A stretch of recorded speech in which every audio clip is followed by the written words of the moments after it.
сказочных русских сказок выползают сигналы. Это благо пожирает наши души изнутри, пробираясь сквозь упреки этой черной красоты. Эти ваши злые морды раздражают до души. Ой, да то не вечер, а то не вечер. Ой, мало, мало не спалось. Давай с ней приберемся в буры на черный дух. Черный город надо мной. Ой, мало мне спалось. Ой, мало мне спалось.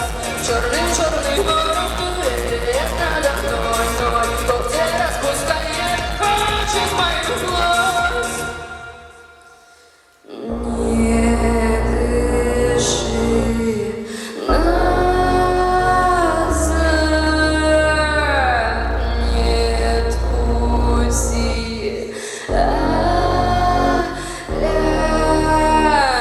Я уже тут как тут, пробираюсь в эту мглу, чреватыми узлами заплетаю красоту. Сквозь озлобленных людей ищем выход в этот свет. Мысли вязкие, не гнись, лучше сразу растворись. Эй, давайте, ноженька моя. Эй, давайте,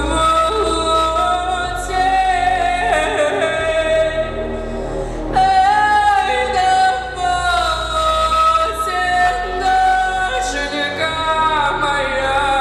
Эй, давайте,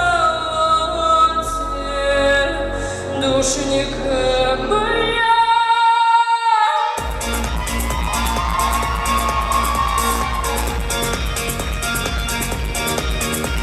Ой, да то не вечер, ой, мало мне спалось. Давай с ней приберемся в буры на черный дух. Черный город надо мной. Ой, мало мне спалось. Ой, мало мне спалось. Черный город надо мной. Ой, да то не вечер,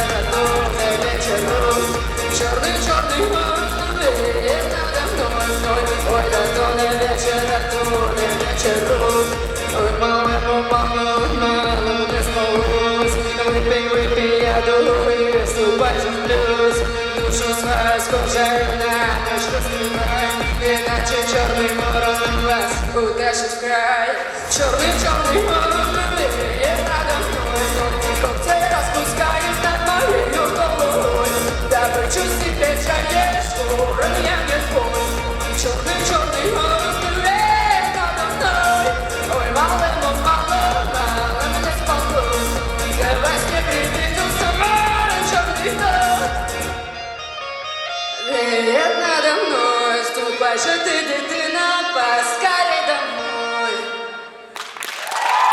Ани Леда, Республика Татарстан! Да чего, кайфовый сегодня денечек намечается. Уж простите, мне же организм, но это действительно одно удовольствие наблюдать и слушать. И мы не будем долго медлить и переходим к следующему.